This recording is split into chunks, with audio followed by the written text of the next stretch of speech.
Hello दोस्तों, आपका स्वागत है हमारे चैनल में। आज का जो टॉपिक है प्लासेंटेशन, इम्ब्रायोजेनेसिस एंड फीटल डेवलपमेंट का अगला पार्ट है। इसमें हम लंग डेवलपमेंट के बारे में डिस्कशन करेंगे। जैसा कि आपको पता है, ये जो लंग डेवलपमेंट है इसका मैच्योरेशन और biochemical indexes mainly gestational age पे डिपेंड करता है। जो बच्चे प्री टर्म होते हैं उनमें क्या होता है, लंग मैच्योरिटी पूरी तरह से नहीं हो पाता, जिसके कारण उनमें रेस्पिरेटरी डिस्ट्रेस सिंड्रोम देखने को मिलता है। ठीक है, ऐसा क्यों होता है? एक सर्फेक्टेंट है जो पूरी तरह से नहीं बन पाता है फीटल लंग में, ठीक है, जो प्री टर्म होते हैं। अब इसके जो स्ट्रक्चरल और मॉर्फोलॉजिकल मैच्योरेशन है, ये डिपेंड करता है प्रॉपर लंग फंक्शन के लिए। एनाटोमिकल मैच्योरेशन, जो ये लंग है ना हमारा, जैसे हम ट्री को देखते हैं, पेड़ को देखते हैं, उस पर ब्रांचेज लगे रहते हैं, फिर ब्रांचेज में ब्रांचेज, वैसे ही लंग में होते हैं। जो लंग डेवलपमेंट होता है वो टाइम टेबल पे डिपेंड करता है। इसको हम कोई एंटीनेटल या नियोनेटल थेरेपी करके इसको एकाएक बढ़ा नहीं सकते हैं। इसका जो वेबिलिटी का लिमिट है वो अपीयर होता है ये मेनली परमोली ग्रोथ के साथ। इसमें mainly 4 essential lung development stages देखे जाते हैं। जो पहला लंग डेवलपमेंट है उसमें है सीडोग्लैंडुलर स्टेज। कौन सा स्टेज? सीडोग्लैंडुलर स्टेज। इसमें होता क्या है? इसमें मेनली ग्रोथ होता है इंट्रासेगमेंटल ब्रोंकियल ट्री का। कब होता है? 6 से 16 वीक तक हो जाता है। इस पीरियड तक जो लंग हमारा है वो बहुत छोटा दिखता है, like a gland. Second stage कौन सा है? सेकेंड स्टेज का नाम है कैनालिकुली स्टेज। इसमें mainly bronchial cartilage plate extend हो जाते हैं पेरिफेरली, और ये कब देखा जाता है? तो 16 से 26 वीक में।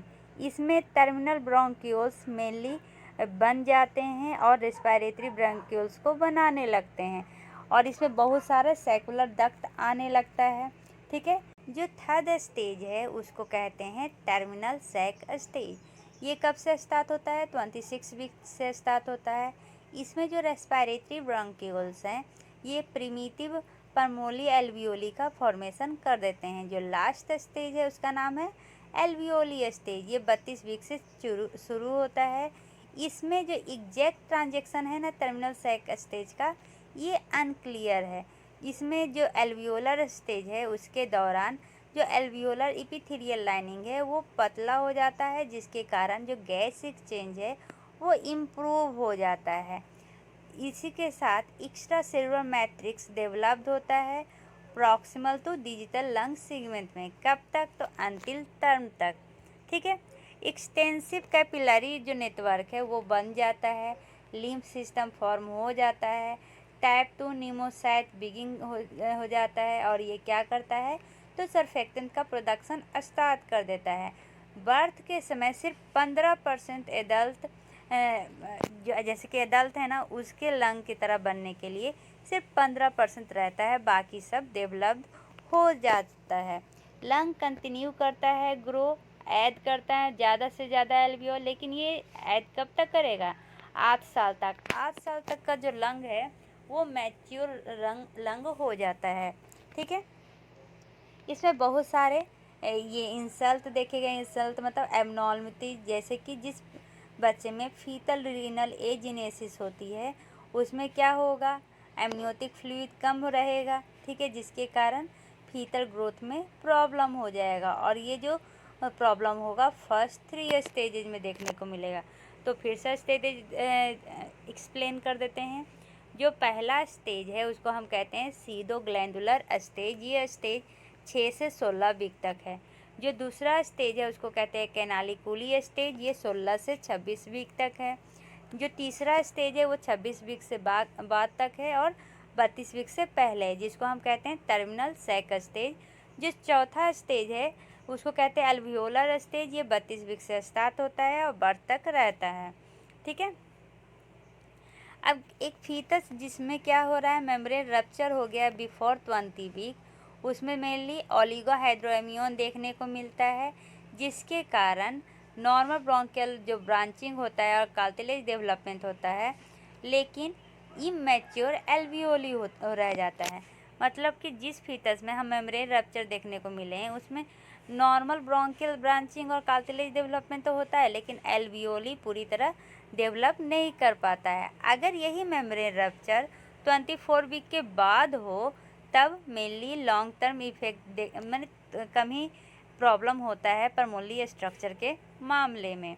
ठीक है, तो हमने अभी तक क्या पढ़ा? तो ऊपर तक तो पढ़ ले। यहाँ पे हमने क्या पढ़ा कि अगर फीटल रीनल एजिनेसिस हो जाएगा तो एमनियोटिक फ्लूइड नहीं बनेगा, जिसके कारण लंग के ग्रोथ में प्रॉब्लम होगा और मेनली जो फर्स्ट थ्री स्टेजेज हैं उसमें प्रॉब्लम होगा। दूसरा, 20 वीक से पहले अगर मेम्ब्रेन रप्चर हो गया तो मेनली जो ब्रोंकियल ब्रांचिंग और कार्टिलेज डेवलपमेंट है वो तो नॉर्मल होगा, लेकिन एल्वियोली क्या होगा? इमैच्योर होगा। अगर मेम्ब्रेन रप्चर 24 वीक के बाद हुआ तो लिटिल चेंजेस ही देखने को मिलते हैं। ठीक है। परमोली सर्फेक्टेंट बर्थ जब आफ्टर फर्स्ट ब्रेथ, जैसे ही बच्चा पहला सांस लेता है टर्मिनल सैक क्या करेगा? एक्सपैंड होगा, जिसके कारण प्रेशर होते हैं जिसको हम कहते हैं tissue to air interference. Surfactant क्या करता है? कीप देम फ्रॉम कोलैप्सिंग, उसको कोलैप्स करने से बचाता है, क्योंकि एकाएक प्रेशर होता है, ये जो हमारा एल्वियोली एकाएक फूलता है तो वो क्या होगा? रप्चर होने का डर है, कोलैप्स होने का डर है। ये सर्फेक्टेंट क्या करता है? इसी से बचाता है। तो सर्फेक्टेंट कहाँ से बनता है?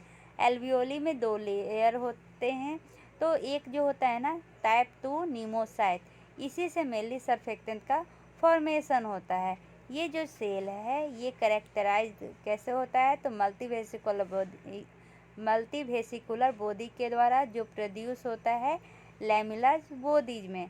ठीक है, जिससे कि मेनली सर्फेक्टेंट बनता है। चलिए इसका पिक्चर के थ्रू देख लेते तो ज़्यादा इजी हो। देखिए यहाँ पे दिखा रहा है कि कैसे हमारा एल्वियोली होता है बिना सर्फेक्टेंट के और विथ सर्फेक्टेंट। यहाँ पर क्या है, हमारा 2 एल्वियोली का एग्जाम्पल दिया है जिसमें इक्वल सरफेस टेंशन है।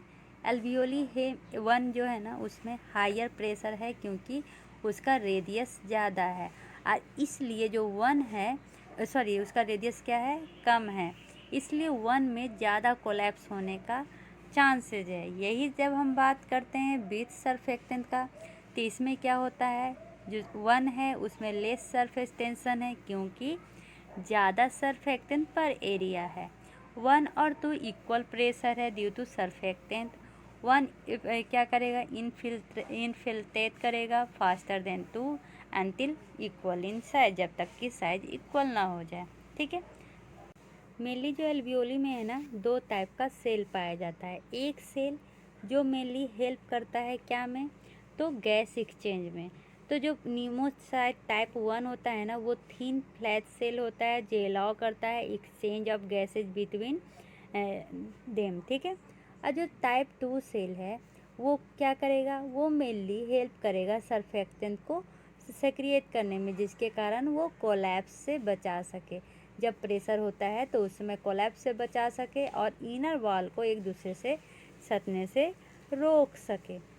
चलिए अब देखते हैं सर्फेक्टेंट है जो क्या क्या का बना हुआ होता है। सबसे पहले इसका जो 90% ड्राई वेट होता है वो होता है लिपिड, 10% प्रोटीन का बना हुआ होता है, 80% जो ग्लाइसिलोफॉस्फोलिपिड होता है ना वो लेसिथिन होता है। लेसिथिन का अगर कोई दूसरा नाम पूछे तो क्या है?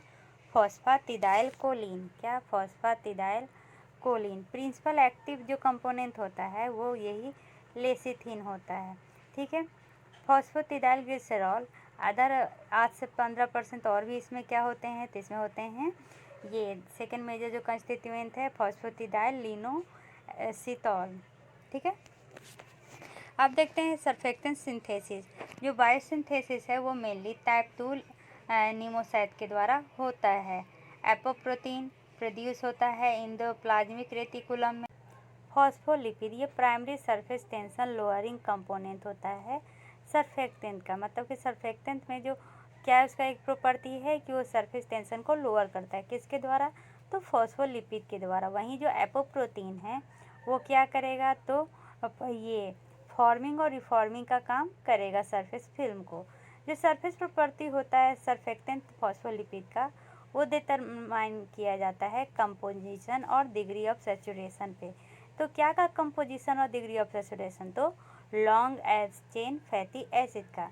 जो मेजर एपोप्रोटीन सर्फेक्टेंट पे पाया जाता है वो होता है सर्फेक्टेंट ए, SPA, जो मेनली क्या है, ग्लाइकोप्रोटीन है जिसका मॉलिक्यूलर वेट 28,000 से 35,000 डेल्टन है। ये मेनली सिंथेसाइज किया जाता है टाइप 2 सेल के द्वारा। और ये कंटेंट इसमें क्या होता है, तो ये कंटेंट होता है इसमें ये स्टार्टिंग में जो गेस्टेशनल एज में है वो एमनियोटिक फ्लूइड, ठीक है, इसका जो कुछ कंटेंट है वो एमनियोटिक फ्लूइड में पाया जाता है। और ये धीरे धीरे गेस्टेशनल एज बढ़ता है तो इसका कंटेंट भी बढ़ता है और फीटल मैच्योरिटी की ओर जाता है।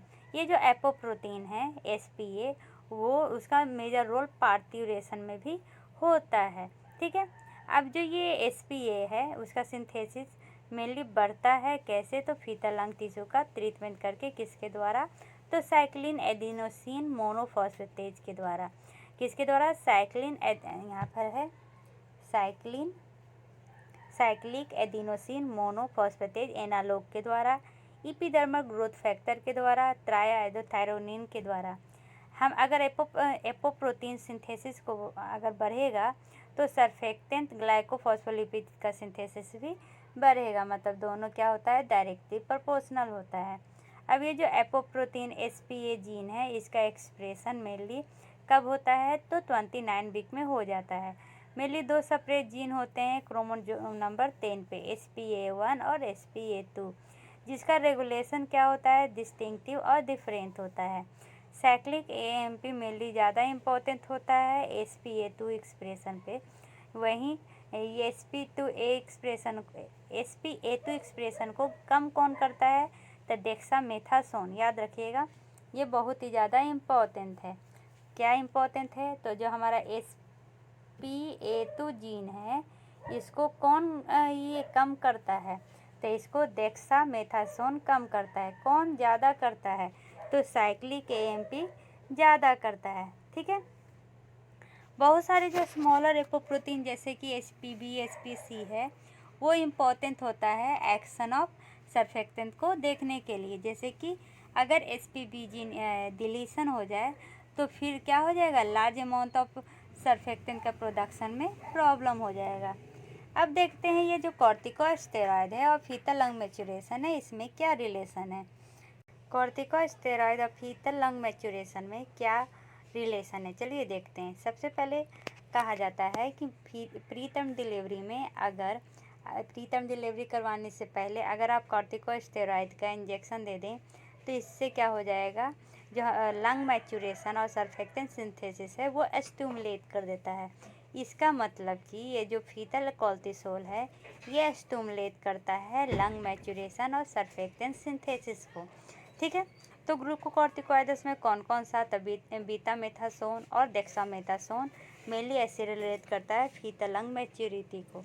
और कौन कौन कर सकता है, तो neonatal replacement surfactant therapy.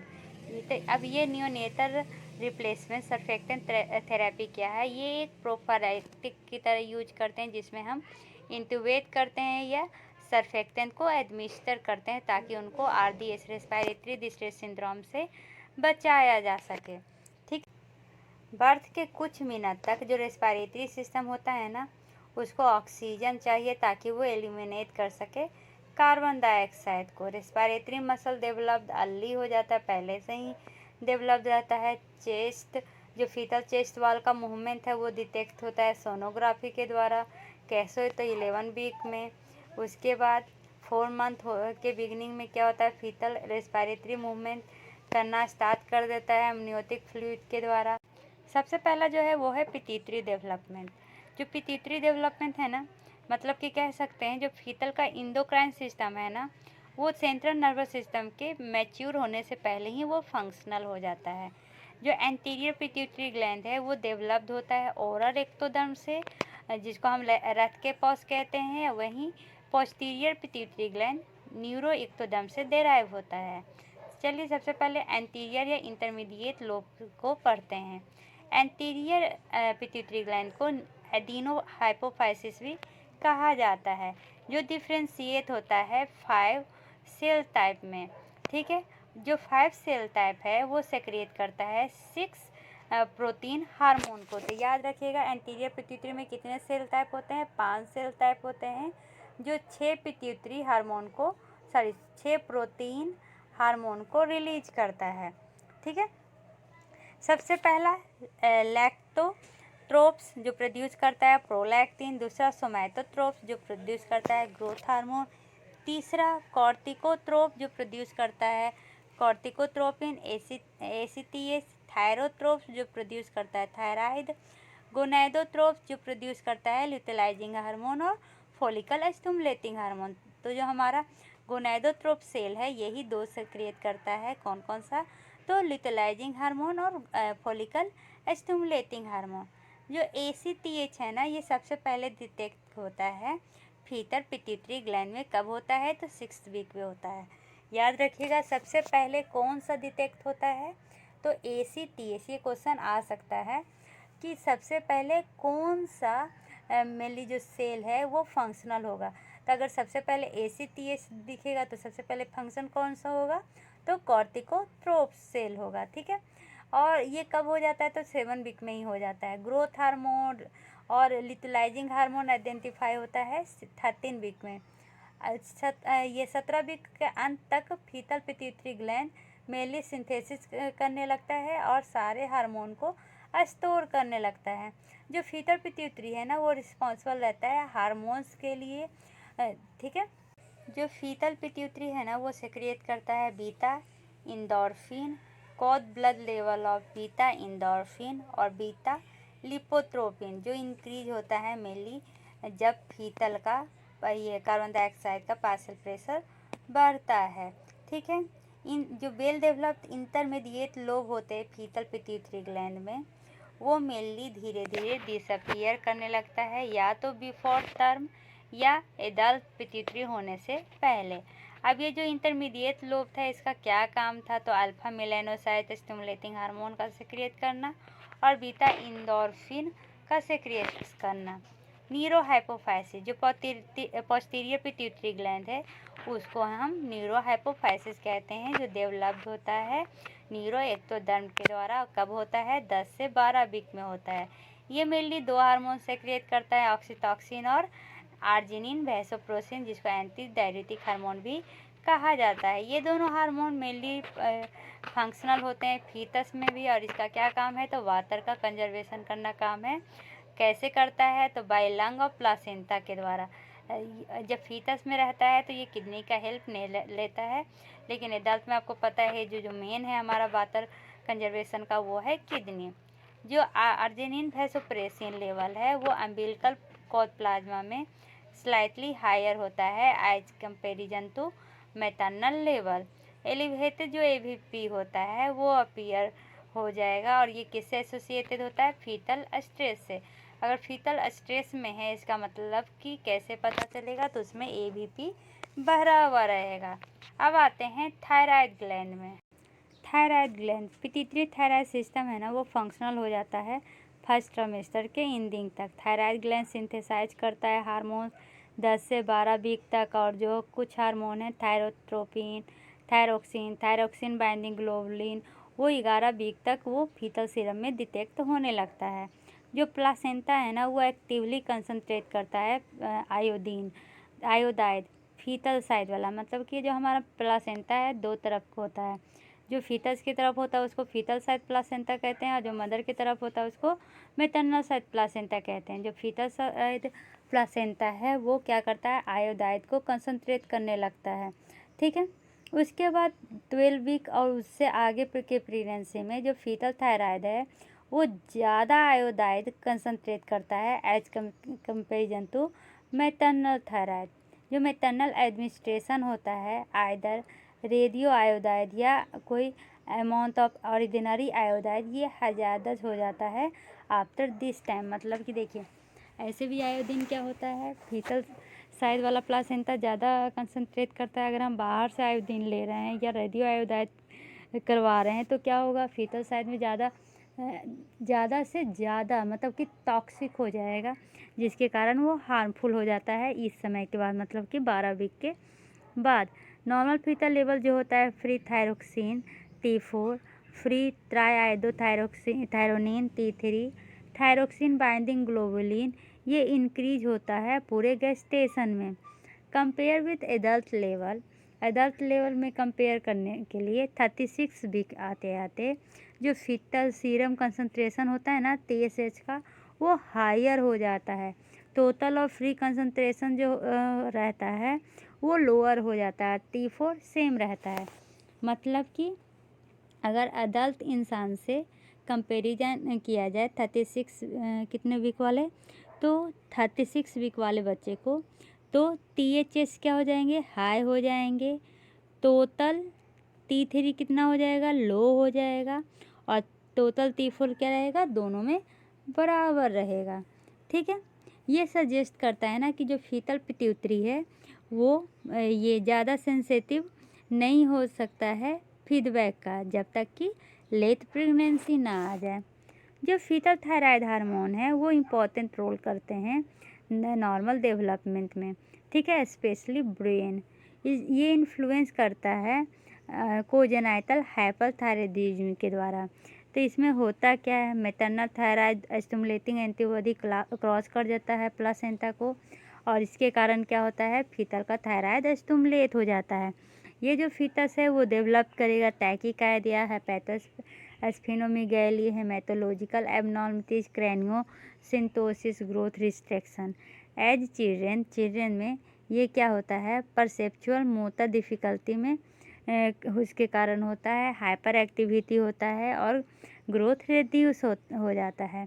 Neonatal जो इफ़ेक्ट है वो फीटल थायराइड डिफिशियंसी के कारण होता है। अगर कंजेनाइटल हाइपरथायराइडिज्म हुआ है तो प्लासेंटा क्या करता है, प्रिवेंट करता है पासेज को, मैटरनल थायराइड हार्मोन को फीटस तक पास करने के लिए क्या करता है, जो हमारा प्लासेंटा है वो प्रिवेंट करता है। कैसे प्रिवेंट करता है, तो डी आयोडीनेशन करके, जो मैटरनल T3 T4 है उसको क्या करता है, डी आयोडीनेट कर देता है। दोनों को रिवर्स T3 में कर देता है। अब रिवर्स T3 रिलेटिवली क्या है, इनएक्टिव थायराइड हार्मोन है। बहुत सारे जो एंटी थायराइड एंटीबॉडी है ना वो क्रॉस कर जाता है प्लासेंटा में, अगर उसका कंसंट्रेशन हाई रहता है तो। उसमें से है LATS long acting thyroid stimulation, LATS P long acting thyroid stimulation protector, TSI thyroid stimulating immunoglobin. ये पहले बिलीव किया जाता था जो normal fetal growth and development है वो ऑकर होते हैं डिस्पाइट फीटल हाइपोथायराइडिज्म, जो प्रोवाइड करता है कि T4 इसेंशियल नहीं होता है फीटल ग्रोथ को। लेकिन अब माना जाता है कि ग्रोथ प्रोसीड नॉर्मली करता है। Even small concentration of maternal T4 क्या होता है, प्रिवेंट करता है एंटीनेटल क्रिटिनिज्म को। ठीक है, मतलब कि मान लीजिए कि फीटल के थायराइड में एजीनेसिस है, मतलब फीटल में थायराइड नहीं बना है, तो उसको भी जो मैटरनल का T4 है वो प्रिवेंट करेगा एंटीनेटल क्रिटिनिज्म से।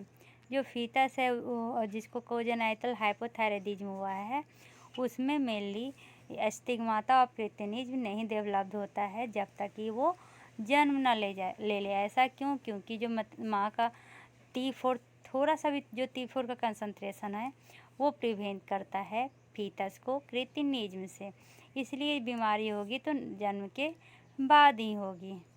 तो इसलिए जो जितने भी न्यूबॉर्न हैं उनमें टेस्ट किया जाता है कि उनमें THS कितना है, हाई लेवल ऑफ THS का चेकअप किया जाता है। Immediately after birth there are major changes देखने को मिलता है थायराइड के फंक्शन और मेटाबॉलिज्म में। इसलिए अगर ये room temperature, cooling to room temperature, अगर रूम टेम्परेचर कूल रहेगा तो जिसके कारण सडन और मार्क THS सेक्रिएशन का इंक्रीजमेंट होगा, जिसके कारण एकाएक इंक्रीज होगा serum T4 maximum 24 to 36 hour after birth. ये नियरली क्या करता है, एलिवेट करता है सीरम T3 लेवल को। Adrenal gland, fetal adrenal gland होता है ना वो मच हायर इन रिलेशन होता है बॉडी साइज और एडल्ट से, मतलब कि जितना बॉडी साइज होना चाहिए उसकी अपेक्षा में फीटल का जो एड्रीनल ग्लैंड होता है वो बड़ा होता है एज कंपेरिजन टू एडल्ट। ठीक है, बल्क जो होता है वो मेनली इनर या फीटल जोन में होता है, fetal zone of adrenal cortex. ये जो इतना बड़ा क्यों होता है, तो या तो मेदुला में होगा इनर पार्ट, या जो कॉर्टेक्स है उसका जो फीटल जोन है उसमें। ठीक है, अब ये जो जोन है ना वो कम मात्रा में होते हैं। ये क्या होता है, कभी कभी एब्सेंट हो जाते हैं। ये रियल एग्जाम्पल है जिसको fetal pituitary gland congenitally absent होगा, जिसमें पिट्यूटरी ग्लैंड नहीं होगा उसमें ये जोन एब्सेंट होगा।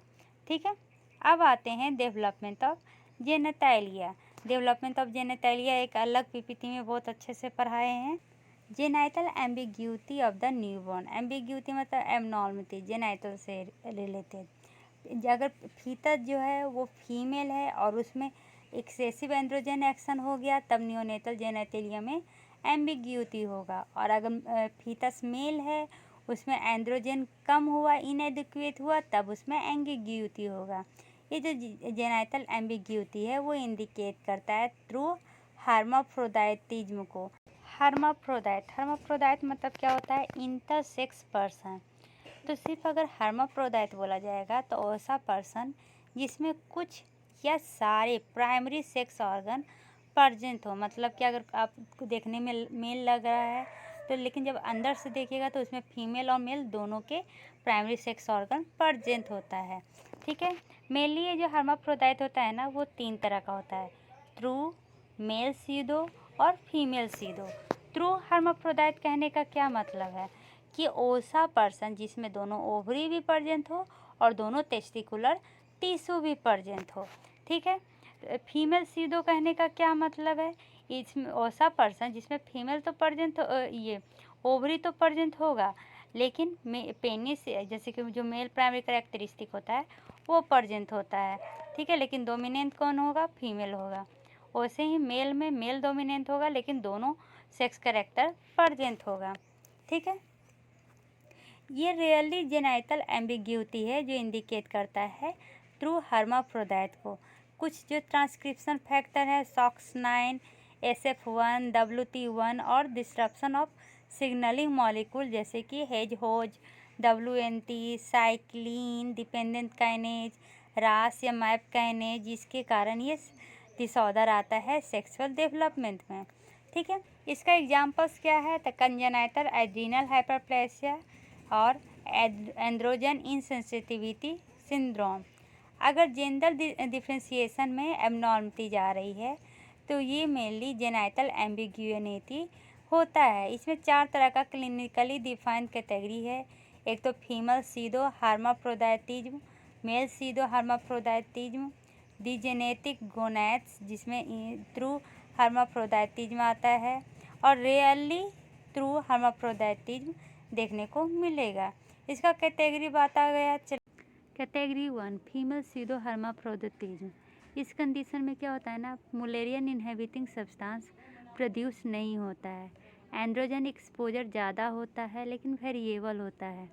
मान लीजिए कि कोई फीटस है जो जेनेटिकली फीमेल है, कैरियोटाइप 46XX है, उसमें ओवरीज प्रेजेंट है और जेनेटिक और गोनेडल जेंडर से वो फीमेल है, लेकिन बेसिक एबनॉर्मलिटीज क्या है उसमें, एंड्रोजन एक्सेस। ऐसा क्यों है, तो मुलेरियन इनहेबिटिंग सब्सटेंस नहीं प्रोड्यूस हो जाने के कारण।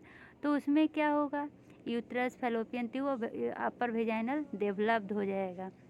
अफेक्टेड जो फीटस होते हैं ना उसमें स्मॉल अमाउंट ऑफ ये एक्सेस एंड्रोजन रीजनल ऐसे तो प्रेजेंट होता है, लेकिन अगर ज़्यादा हो गया तो क्या हो जाएगा, तो एबनॉर्मलिटीज आने लगेगी। अगर थोड़ा एक्सेस हुआ तो सिर्फ जो क्रिटोरिया है ना, जो फीमेल में क्रिटोरिया होता है वो उसमें सिर्फ हाइपरट्रोफी हो जाएगा। ठीक है, बाकी वो सारा फीमेल फिनोटाइप होगा। लेकिन अगर ग्रेटर एंड्रोजन एक्सपोजर हुआ तो क्रिटोरिया हाइपरट्रोफी तो होगा ही और पोस्टीरियर लैबिया भी फ्यूज कर जाएगा। अगर एंड्रोजन लेवल स्टार्टिंग से ही इंक्रीज रहा तब विरिलाइजेशन देखने को मिलेगा, फीमेल में विरिलाइजेशन होता है। तो इसमें क्या आएगा, लैबिया स्क्रोथरा फोल्ड फॉर्मेशन होगा जिसके कारण जो यूरोजेनाइटल साइनस है उसका डेवलपमेंट होगा। ठीक है, जिसमें वेजाइनल इम्प्टी हो जाता है पोस्टीरियर यूरेथ्रा में, डेवलपमेंट होगा पिनाइल यूरेथ्रा का। स्क्रोटल पर फॉर्मेशन होगा, लेकिन जो ये स्क्रोटम होगा वो एम्प्टी होगा, जिसको हम कहते हैं empty scrotum syndrome. Congenital adrenal hyperplasia ये मोस्ट कॉमन कॉज होता है एंड्रोजन एक्सेस का फीटस में, और किस में, तो फीमेल सीडो हर्माफ्रोडाइटिज में। इसमें क्या मेनली होता है, हाइपरप्लास्टिक ग्लैंड होता है जो सिंथेसिस करता है डिफेक्टिव एंजाइम, जिसके कारण इम्पेयर कॉर्टिसोल सिंथेसिस होता है। इसके कारण जो एक्सेसिव पिट्यूटरी ACTH है उसका स्टिमुलेशन होता है, और वो क्या करता है, फीटल एड्रिनल ग्लैंड को स्टिमुलेट करता है, जिसके कारण लार्ज अमाउंट ऑफ कॉर्टिसोल का प्रिकल्सर सेक्रिएट होता है, इंक्लूडिंग एंड्रोजेनिक प्री हार्मोन। ये जो प्री हार्मोन्स है, फॉर एग्जांपल एंड्रोस्टेरिडायोन कन्वर्ट हो जाता है टेस्टेरियोन में फीटल एक्स्ट्रा एड्रिनल टिश्यू में। ठीक है, ये जो म्यूटेशन होता है बहुत सारे एंजाइम में, बट जो मोस्ट कॉमन होता है ना वो 21 हाइड्रोक्सीलेज होता है, 11 बीटा हाइड्रोक्सीलेज और 3 बीटा हाइड्रोक्सी स्टेरॉयड डिहाइड्रोजिनेज होता है। डिफिशियंसी मेनली प्रिवेंट करता है ऑल स्टेरॉयड हार्मोन को। डिफिशियंसी आइदर 17 बीटा या 11 बीटा हाइड्रोजिलेज का होगा, जिसके कारण इंक्रीज डीऑक्सीकॉर्टिको एस्टेरॉन प्रोडक्शन देखने को मिलता है, जिसके कारण हाइपरटेंशन और हाइपोकैलेमिक एसिडोसिस देखने को मिलता है। ये जो फॉर्म होता है ना कोजेनाइटल एड्रिनल हाइपरप्लेसिया का, ये कंस्टिट्यूट करता है medical emergency in the newborn.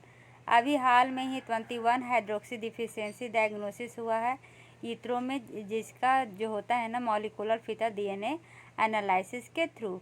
Prenatal maternal dexamethasone administration से ये जो फीटल जेनाइटल विरिलाइजेशन है ये कम हो जाता है। विरिलाइजेशन मतलब फीमेल में मेल का जो कैरेक्टरिस्टिक आ जाता है। ठीक है, ये पिक्चर देखिए, पिक्चर ए क्या है, तो पिक्चर ए में क्या है, फीमेल सीडो हर्माफ्रोडाइट है जो मेनली कोजेनाइटल एड्रिनल हाइपरप्लेसिया से हुआ है। इसमें जो फीमेल है ना 46XX है, लेकिन उनमें क्या हो गया, सीवियर विरिलाइजेशन के कारण स्क्रोटल फॉर्मेशन हो गया बिना टेस्टिस का, और इसमें क्या आ गया है, फिनाइल यूरेथ्रा आ गया है। ये जो सेकंड नंबर है ना ये वाला पिक, ये है मेल सीडो हर्माफ्रोडाइट का, जो मेनली कॉज होता है इनकम्प्लीट एंड्रोजन इनसेंसिटिविटी सिंड्रोम के कारण। इन्फेंट जो ये मेल सीडो हर्माफ्रोडाइट हैं उनका कैरियोटाइप 46XY होता है, लेकिन बाद में उनमें क्या दिखेगा, क्रिटोरियल हाइपरट्रॉफी देखने को मिले। ये जो सी वाला पिक्चर है ना ये ट्रू हर्माफ्रोडाइट है। इसमें इन्फेंट ये मेल और फीमेल दोनों में से कोई भी हो सकता है। इसमें हेमी स्क्रोटम सीन होगा, मतलब कि दोनों स्क्रोटम नहीं होगा। ठीक है, अभी हम पढ़ रहे थे सेकेंड वाला excessive androgen from the maternal source. इसमें क्या होगा, तो ट्रांसफ़र होता है एंड्रोजन कहाँ से, मैटरनल कंपार्टमेंट से, from the ovary with hyperreactio luteinalis या थेका ल्यूटिन सिस्ट, या फ्रॉम लेडिक सेल, या फिर Sertoli Leydig cell of the ovarian tubules. मतलब कि माँ में किसी कारण बस एंड्रोजन एक्सेस हो गया, वो मैटरनल कंपार्टमेंट से फीटल कंपार्टमेंट में ट्रांसफ़र हो रहा है। तो जो फीमेल फीटस है ना वो रियलाइज नहीं होगी, क्योंकि most of the during the pregnancy fetus को क्या है, प्रोटेक्शन मिलता है मैटरनल एक्सेसिव एंड्रोजन से। तो कैसे, तो by the extraordinary capacity of syncytiotrophoblast, जो कन्वर्ट कर देता है most of 619 steroid including testosterone तो एस्ट्राडायोल 17 बीटा। मतलब क्या है कि अगर मान लीजिए कि माँ को एक्सेसिव एंड्रोजन है और वो प्रेग्नेंट हुई, फीटस जो है वो फीमेल है, तो वो तो प्लासेंटा को क्रॉस करके आ जाएगा।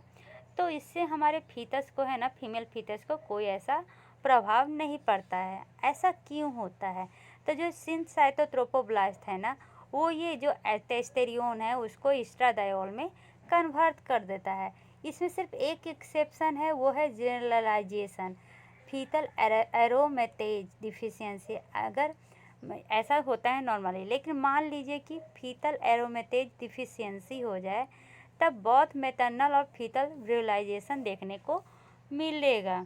ठीक है, उसके बाद कुछ ड्रग्स जो होते हैं वो भी कॉज करते हैं फीटल ये एंड्रोजन एक्सेस। मोस्ट कॉमनली जो ड्रग इम्प्लिकेटेड होते हैं वो है सिंथेटिक प्रोजेस्टेरिन या एनाबोलिक स्टेरॉयड।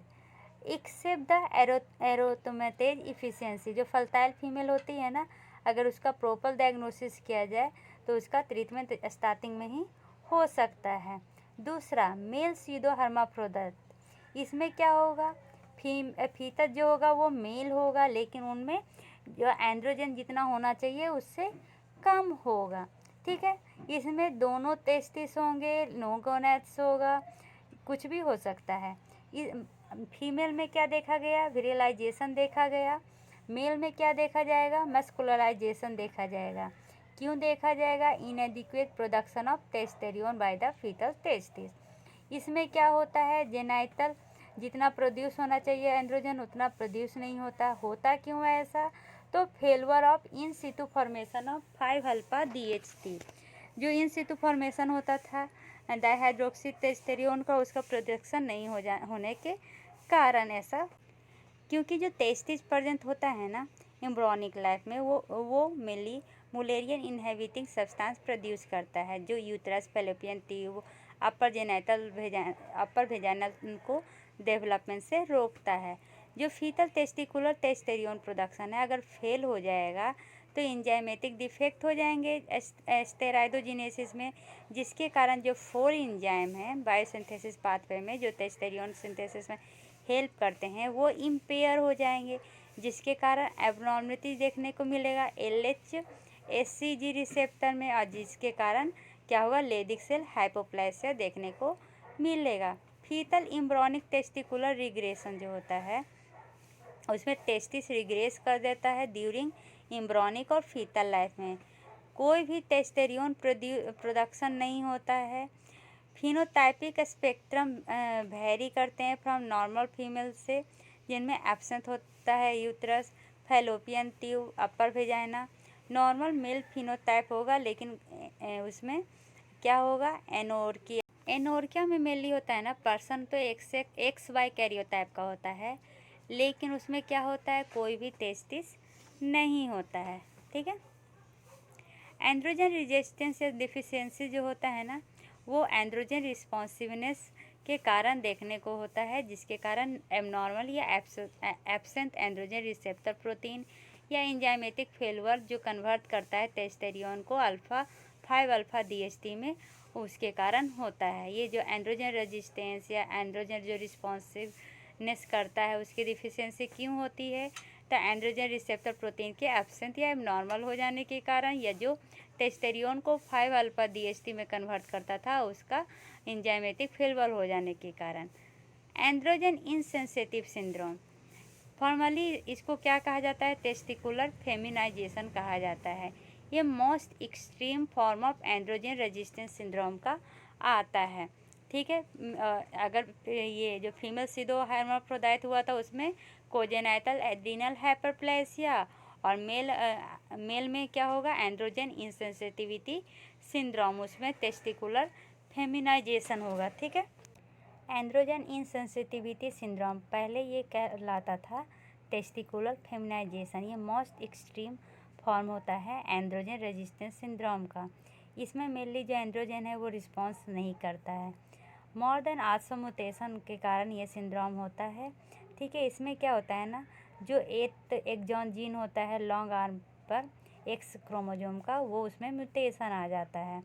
ये इसके कारण फीमेल फिनोटाइप जो होती है वो छोटा या ब्लाइंड इंडिंग वेजाइना, कोई यूट्रस नहीं, कोई फैलोपियन ट्यूब नहीं, कोई वोल्फियन डक्ट स्ट्रक्चर नहीं होता है।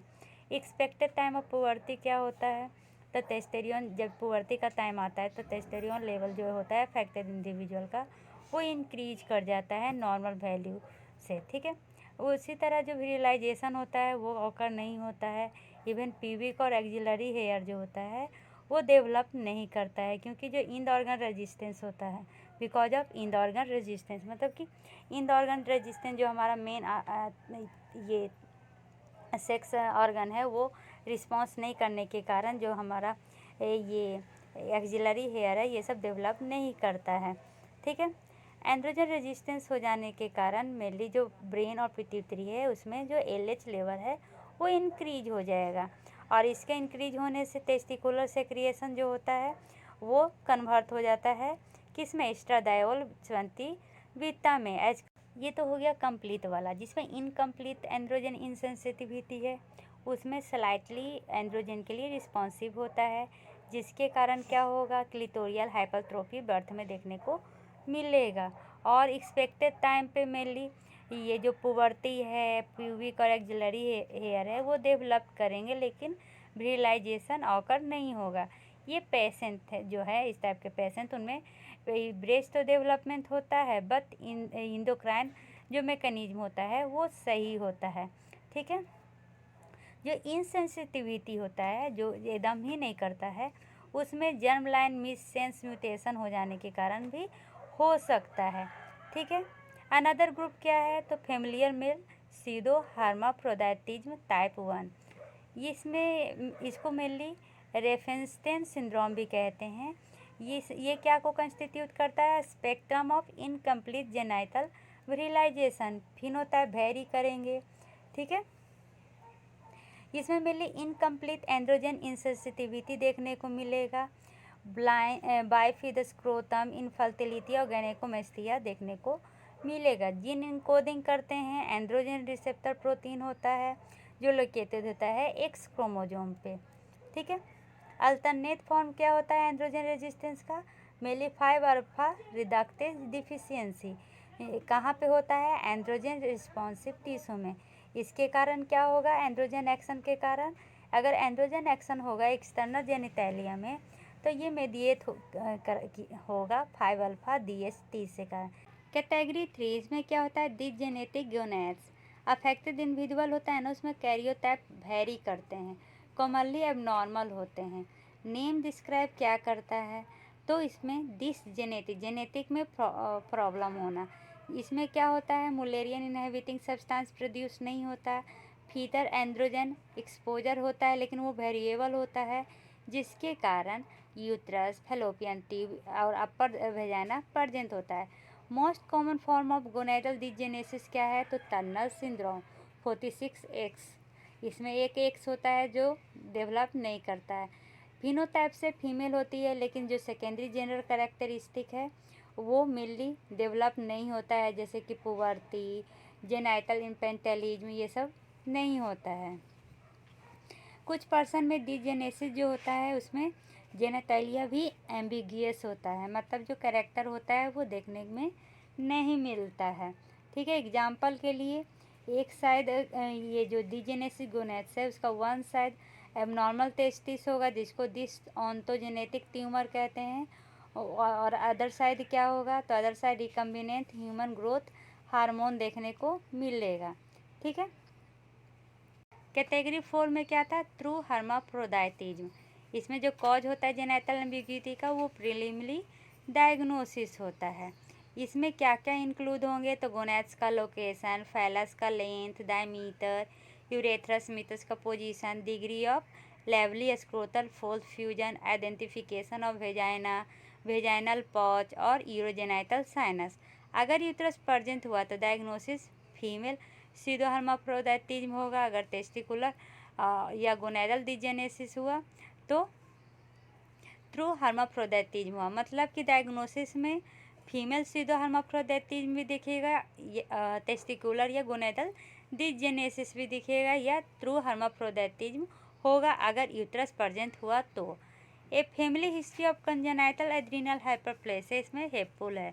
अगर यूट्रस प्रेजेंट नहीं हुआ तो फिर मेल सीडो हर्माफ्रोडाइटिज्म होगा। अगर एंड्रोजन रेजिस्टेंस है या एंजाइमेटिक डिफेक्ट हो रहा है टेस्टेरियोन में तो वो क्या होगा, वो फैमिलियर होगा। इसी के साथ ये टॉपिक ख़त्म होता है। आशा है ये टॉपिक समझ में आ गया होगा। तब तक के लिए bye bye, take care, see you.